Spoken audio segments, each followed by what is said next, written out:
أعوذ بالله من الشيطان الرجيم. بسم الله الرحمن الرحيم. يوم لا ينفع مال ولا بنون إلا من أتى الله بقلب سليم.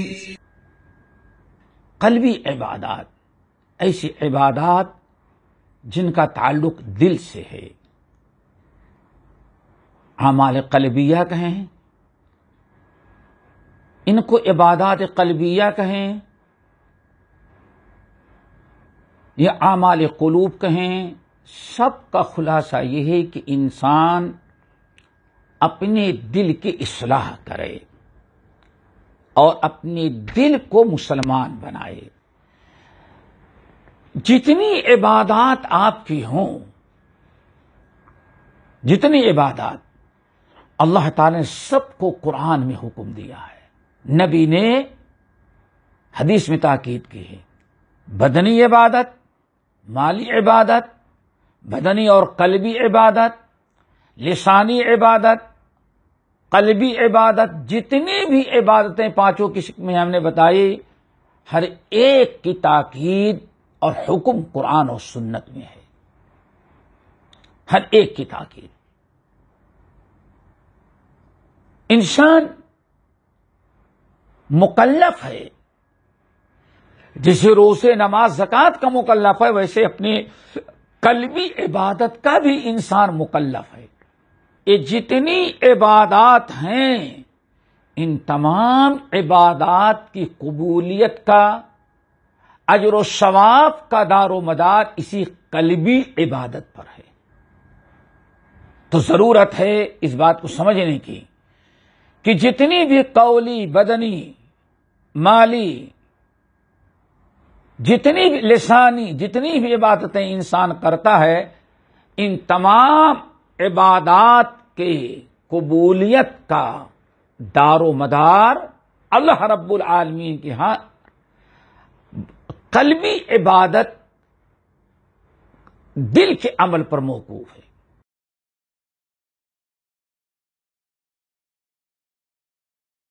الحمدللہ رب العالمین والصلاة والسلام علی اشرف المرسلین وعلی آلہ واصحابہ اجمعین، اما بعد.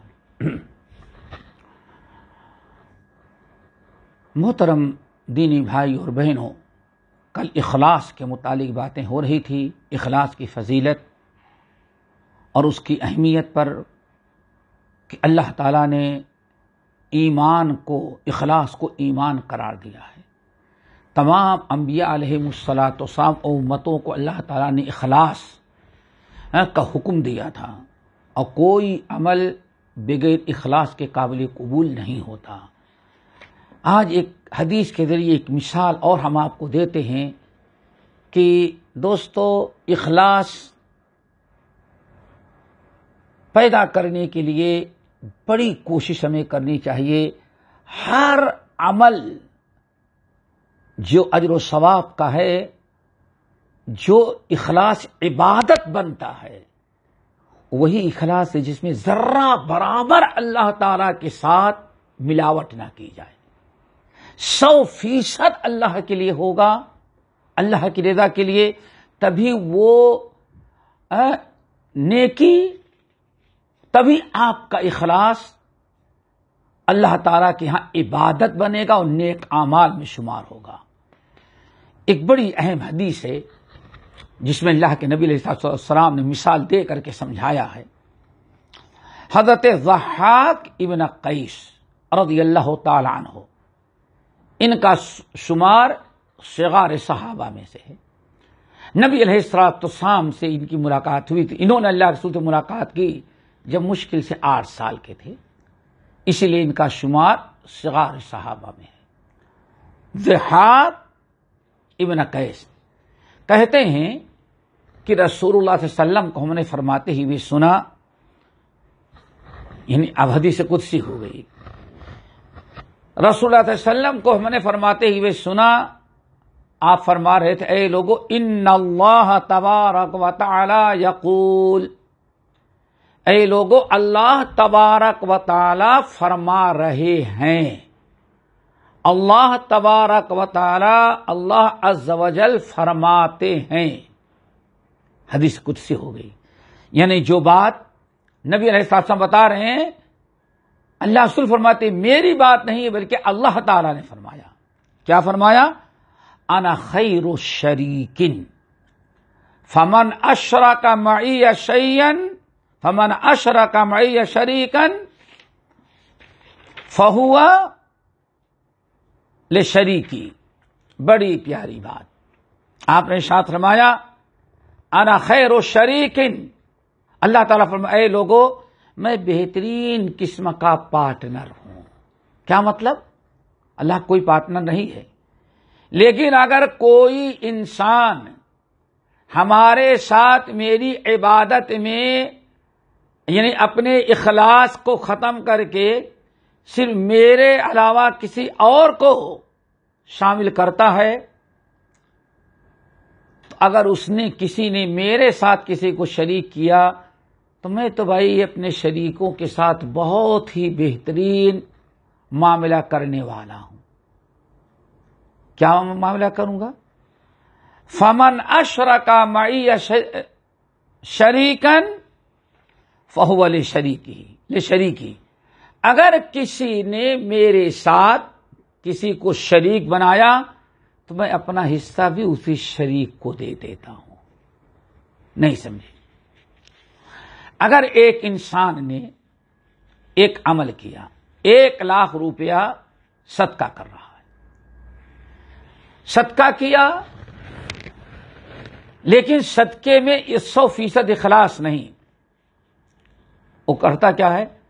بھائی چلو ہم 1,00,000 صدقہ کر دیتے ہیں، اللہ تعالیٰ سے ثواب بھی مل جائے گا، اور اسی طرح سے فلاں آدمی جو ہے جس سے ہمارے بہت سارے کام منسلک ہیں وہ بھی ذرا سا خوش ہو جائے گا، تو آئندہ ہمارا کام وہ آسانی سے کر دے گا۔ دیکھیں اللہ تعالیٰ کے ساتھ اس نے کسی بندے کو شریک کیا۔ یا اس طرح سے سمجھیں، نبی علیہ الصلوۃ والسلام کے پاس ایک صحابی آئے، کہنے لگے یا رسول اللہ اورأیت رجلا غدا یلتمس الاجر والذکر، یا رسول اللہ ایک بندہ اللہ تعالیٰ کی راہ میں جہاد کے لیے جاتا ہے لیکن وہ ایک ساتھ 2 نیت رکھتا ہے، ایک تو ہے یرید الاجر، اللہ تعالیٰ سے اجر کی نیت رکھتا ہے، والذکر، اور یہ بھی سوچتا اسی بہانے میرا نام روشن ہو جائے گا، شہرت مل جائے گی۔ دیکھیں 2 مقصد اس کا ہوا، جہاد جیسا عمل دشمنوں سے لڑنے کے لیے میدان میں اترا ہے، لیکن اللہ تعالی کے ساتھ اس نے دوسرے کو شامل کر لیا، شریک بنایا، پارٹنر بنایا۔ مقصد یہ ہے اللہ رب العالمین سے اجر و ثواب بھی مل جائے گا، اور دوسرے لوگوں کی نگاہ میں ہم مشاہد بھی بن جائیں گے، ہمیں شہرت بھی مل جائے گی۔ یہ ہے اللہ تعالی کے ساتھ اجر میں شریک کرنا، یہی اخلاص میں خلل پیدا ہوا۔ تو اس نے کہا یا رسول اللہ جو انسان جہاد میں گیا اور 2 نیتیں کا، ایک تو اللہ کی رضا اور دوسرے لوگوں میں شہرت، تو اس کو کیا ملے گا؟ اللہ کے رسول نے فرمایا لا شیء له، اس کو کچھ نہیں ملے گا۔ تو اس حدیث کو میں نے ایک مثال دینے کے لیے سمجھایا کہ اللہ تعالیٰ فرماتے ہیں جس نے میرے ساتھ کسی کو شریک کیا تو میں اپنا حصہ بھی اسی شریک کو دے دوں گا، مجھ سے بہتر شریک کے ساتھ نبھانے والا، معاملہ کرنے والا کوئی دوسرا نہیں ہے۔ اللہ تعالیٰ فرماتے ہیں یہ اللہ تعالیٰ اللہ کے رسول کی حدیث، آپ سمجھ گئے؟ حدیث قدسی کہ اللہ فرماتے ہیں میرا کوئی شریک نہیں، اگر کوئی میرے ساتھ نیکیوں میں کسی اور کو شریک کرتا ہے، اخلاص نہیں رکھتا صرف ہمارے لیے، کوئی اور نیت کر لیتا ہے، تو میں اپنا حق بھی اسی کو دے دیتا ہوں، میں بہترین پارٹنر شریک ہوں۔ اتنا بیان کر دینے کے بعد پیارے نبی محمد صلی اللہ علیہ وسلم نے اس حدیث قدسی کی شرح کیا اور اس کی وضاحت کی مثالیں دے کر کے. اب وہ سمجھے. اللہ کے رسول نے فرمایا یا ایھا الناس، اے لوگو، اخلصوا اعمالکم، اخلصوا اعمالکم، اے لوگو اپنے اعمال میں، اپنی نیکیوں میں اخلاص پیدا کرو.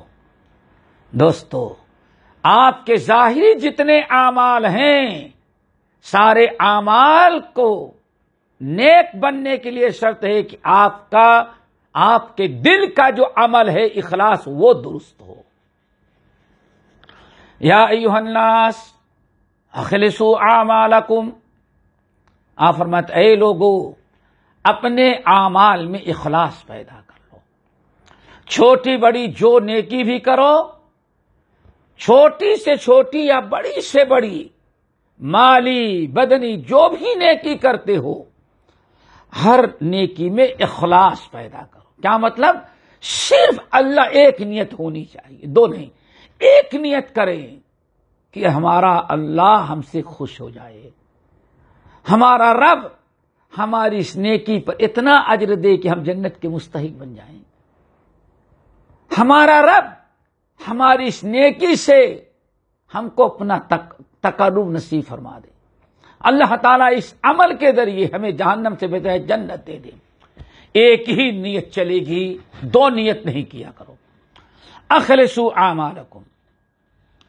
آگے فإن اللہ تبارک و تعالی لا يقبل من الاعمال الا ما خلص له. اللہ اکبر. اللہ کے نبی آگے وضاحت کرتے ہیں اے لوگو اپنے نیک اعمال میں، اپنی نیکیوں میں اخلاص پیدا کرو، چونکہ اللہ تبارک و تعالی صرف اسی عمل کو قبول کرتا ہے جس عمل میں اللہ کے لیے اخلاص پیدا کیا گیا ہو. الا ما خلص له، جس عمل میں صرف اللہ کے لیے، اللہ کے راضی کرنے کی نیت ہوگی، جس عمل میں اخلاص کامل ہوگا، اللہ اسی عمل کو قبول کرتا ہے. دوستو، اس جملے پر ذرا غور کرو. انسان کتنا بھی عمل کر ڈالے، لیکن اللہ تعالی کے ہاں قبول کب ہوگا؟ جب اس کا اخلاص درست کامل ہو. صرف اللہ کی رضا کے لیے کیا جائے گا تب عمل قبول ہوگا. اگر اللہ کے علاوہ اور کسی کو اس میں شریک کیا گیا، دو نیت ہو گئی، تو اللہ تعالی اس عمل کو قبول نہیں کرتا. آگے فرمایا، پھر اللہ کے رسول نے دو مثالیں دی ہیں. یہ بڑی اہم حدیث ہے. اب پیارے نبی نے اس حدیث قدسی کی شرح کی. پہلی تو بات کیا بتائی کہ اے لوگوں اپنے اعمال میں اخلاص پیدا کرو. کیوں؟ اللہ رب العالمین اسی عمل کو قبول کرتے ہیں جو صرف اللہ کے لیے کیا جائے، جس میں اخلاص ہو، وہی اخلاص عبادت بنتا ہے. پھر اب دو مثالیں دی. نمبر 1 فرمایا وَلَا تَقُولُوا هَذَا لِلَّهِ وَلِلرَّحِمِ فَإِنَّهَا لِلرَّحِمِ وَلَيْسَ لِلَّهِ مِنْهَا شَيْءٌ. اللہ اکبر. آپ نے فرمایا کہ جب تم اللہ تعالی کے راہ میں صدقہ کرو، احسان کرو، تو کبھی یہ نہ کہو بھائی ھذا للہ، یہ اللہ کے لیے ہے اور ہم صلہ رحمی بھی کرتے ہیں. کیا مطلب ہے؟ یعنی آپ، اللہ اکبر، اس اخلاص کو دیکھا جائے، یعنی اگر ایک آدمی اپنے رشتہ داروں کے ساتھ صلہ رحمی کر رہا ہے، اپنے رشتہ داروں کے ساتھ بھلائی کر رہا ہے، کسی رشتہ دار کو 1,00,000 2,00,000 دے رہا ہے، تو اس میں اس کی نیت کیا ہونی چاہیے؟ اللہ رب العالمین نے رشتہ داروں کے ساتھ صلہ رحمی کرنے کا حکم دیا ہے. ہم صرف اللہ کی رضا کے لیے دے رہے ہیں. لا نريد منکم جزاء ولا شکورا. اس طرح سے کہ انسان اگر کسی رشتہ دار کے ساتھ رشتہ دار کو دے رہا ہے تو نیت کیا ہوگی؟ اس لیے دے رہے ہیں کہ اللہ رب العالمین خوش ہو جائے. رب العالمین نے رشتہ داروں کے ساتھ صلہ رحمی کرنے کا حکم دیا ہے.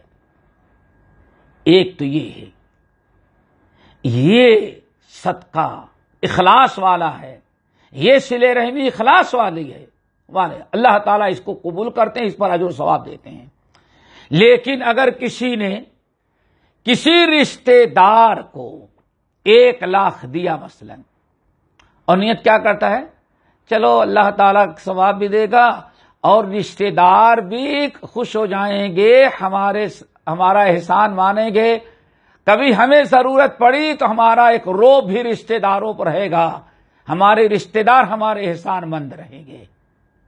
یہ دونوں میں بڑا فرق ہے. اللہ کے رسول نے فرمایا یہ نیت صرف رکھو کہ ان رشتہ داروں کو ہم دے رہے ہیں تاکہ ہمارا رب ہم سے راضی ہو، صلہ رحمی کا اجر و ثواب دے، صدقہ خیرات کا اللہ اچھا بدلہ دے. یہ نیت کرو. اور اگر تم نے یہ نیت کر لیا اللہ تعالی بھی خوش ہو جائے اور رشتہ داروں پر ہمارا دباؤ رہے گا، رشتہ دار بھی ہم سے خوش رہیں گے، ہمیں اپنا بڑا مانیں گے، تو اللہ کے رسول نے فرمایا یہ صدقہ اللہ قبول نہیں کرے گا. بلکہ قیامت کے دن بندے سے کہے گا میاں تم صدقہ صلہ رحمی کر رہے تھے تو اس میں دونوں کو راضی کرنا چاہتے تھے، ہم کو بھی اور رشتہ داروں کو. ایسا کرو میں الگ ہو جاتا ہوں، ہمارا حصہ بھی انہیں رشتہ داروں کو دے کر کے ان سے تم بدلہ لے لو. یہ بڑی باریک چیز ہے دوستو. اللہ کے رسول جو بتانے اس سے اندازہ ہے اخلاص کی کتنی ضرورت ہے. لا تقولوا ھذا للہ وللرحم، یہ کبھی نہ کہو یہ اللہ کے لیے، اللہ بھی ہم سے راضی رہے گا اور رشتہ دار بھی ہم سے خوش رہیں گے، رشتہ داروں پر ہمارا ایک روب رہے گا، ہمارے احسان مند رہیں گے. ایسا کبھی نہیں، ایسے نہ سوچو، ایسی نیت کبھی نہیں کرو. کیوں؟ اگر تم نے ایسی نیت کیا تو اللہ تعالی اپنا حصہ بھی، اللہ تعالیٰ تمہیں کوئی اجر و ثواب نہیں دے گا. قیامت کے دن اللہ کہیں گے میاں ہمارے ساتھ تم رشتہ داروں کو بھی خوش کرنا چاہے، جاؤ سارا بدلہ ہمارا حصہ بھی ان کو دے کر کے پورا بدلہ ان سے لے لو. ایک بڑی بدترین چیز ہوگی دوستو، یہ بڑی باریک چیز ہے، اس کو ذرا سمجھو. یہ ہم نہیں کہہ رہے کہ رشتہ داروں کے ساتھ صلہ رحمی نہیں، ہم نے جو تشریح کی وہ سمجھو. اللہ تعالی بھی خوش رہے گا، رشتہ دار بھی خوش رہیں گے، رشتہ داروں سے بھی ہمارا کام کبھی پڑے گا، وہ بھی ہمیں سیٹھ صاحب کہیں گے، ہمارے احسان مند رہیں گے، ایک دباؤ ہمارے اوپر رہے گا، ہماری چلتی رہے گی. واللہ اس نبی علیہ السلام کی اس حدیث کو دیکھا جائے تو آج کتنے لوگ اس میں مبتلا، نعوذ باللہ من ذالک. اور یہی سے اندازہ لگتا ہے اخلاص پیدا کرنا کتنی باریکی کے ساتھ سوچنا پڑتا ہے. اگر کسی نے اتنی نیت کیا تو بھی اخلاص کے خلاف ہے. ایک دوسری مثال دی، اللہ اکبر، ولا تقولوا هذه للہ ولوجوہکم، اور کبھی ایسا بھی نہیں کہنا کسی کو بلاؤ، مدرسے والوں کو، رشتہ داروں کو، دوست احباب کو، کسی کو بلاؤ اور کہو بھائی چلو بھائی یہ عید کا موقع ہے یا چلے پریشانی ہے، یہ 5,000 آپ لوگ بھی لے لیں، آپ بھی خوش رہیں، اور اتنا 5,000 ہم اللہ تعالیٰ کے راستے میں دیتے ہیں. ہمارے پاس 10,000 ہے یا 10 لاکھ ہے، 5 لاکھ اللہ تعالیٰ کے راہ میں کسی یتیم مسکین کو دے دیتے ہیں، اور اتنا 5 لاکھ آپ لوگوں کو دے رہے ہیں. اللہ اکبر. اگر یہ نیت ہے تو اللہ کے رسول نے فرمایا ایسا بھی نہیں کرو، یہ بھی اخلاص کے خلاف ہے۔ آپ مساجد مدارس میں جو دے رہے ہیں اللہ تعالی کے لیے، جیسے وہاں صرف اللہ تعالی کی نیت ہے، ایسے ان غریبوں کو بھی دے رہے ہیں تو ان کو بھی دینے میں آپ کی نیت ہو کہ ان کو بھی دیں گے تو اللہ تعالی ہم سے خوش ہو جائے گا۔ کیوں؟ یہ مسکین محتاج اور پریشان حال ہیں، ان کا حق اللہ نے ہمارے اوپر رکھا ہے، ہمیں اللہ تعالیٰ کی رضا کے لیے، اللہ کی فرما برداری میں ہم ان کو دے رہے ہیں، تو آپ کا یہ اخلاص اللہ تعالیٰ کے ہاں قابل قبول ہوگا۔ اسی لیے آپ نے فرمایا کہ خبردار کبھی ایسا نہیں کہنا کہ اتنا اللہ کے لیے اور اتنا تم لوگوں کو دے رہا ہوں، اللہ بھی خوش رہے، آپ لوگ بھی خوش رہیں۔ آپ لوگ بھی لوگوں کو خوش کرنا چاہتا ہے، اگر اللہ کو خوش کرنا چاہتا بند مٹھی چپ کے دے دیتا، بتانے کی ضرورت نہیں تھی۔ اللہ رسول نے فرمایا وَلَيْسَ لِلَّهِ مِنْهَا شَيْءٌ، اگر اس طرح سے کسی نے دیا تو اللہ تعالیٰ کچھ بھی اس میں سے قبول نہیں کرتا، ساری چیزیں رد کر دیتا ہے۔ قیامت کے دن کہے گا جاؤ یہ بھی ابھی انہی لوگوں سے لے لو جن کو خوش کرنے کے لیے تم نے ادا کیا تھا۔ تو یہ اخلاص کے لیے بہت ضروری ہے کہ انسان اس حدیث کو سننے کے بعد، اللہ کے رسول نے بڑے پیارے انداز میں اس حدیث کی شرح کی۔ اللہ نے تو صرف ایک بات کہی حدیث قدسی کے اندر، انا خیر شریکن، میں بہترین قسم کا سب سے اچھا پارٹنر ہو، جو ہمارے ساتھ کسی کو شریک کرتا ہے اپنا حق بھی ہم اس کو دے دیتے ہیں۔ کس کو؟ جس کو میرے ساتھ شریک کیا گیا ہے۔ اللہ تعالیٰ سے اسی عمل کو قبول کرتے ہیں جو 100% صرف اللہ کے لیے کیا گیا ہو۔ اس جملے کو اللہ تعالیٰ کی اس حدیث قدسی کو نبی علیہ السلام نے بڑے اچھے 2 مثالیں دے کر کے سمجھائی، جس سے پتہ چلتا اخلاص کا مسئلہ کتنا باریک بینی کا ہے اور کس قدر احتیاط کے ساتھ زندگی گزارنا ہے تاکہ ہمارے اندر اخلاص رہے۔ اللہ تعالی ہم سب لوگوں کو اخلاص عطا کرے اور اخلاص ہی پر اللہ تعالی ہمیں زندہ رکھے، ہمارے سارے گفتار، کردار، سارے اعمال صرف اللہ تعالیٰ کی رضا کے لیے ہوں۔ اللہ تعالیٰ ہم سب کو ریاکاری، سمعہ، دکھلاوا سے محفوظ رکھے۔ اقول قولی ھذا واستغفر اللہ من کل ذنب واتوب الیہ۔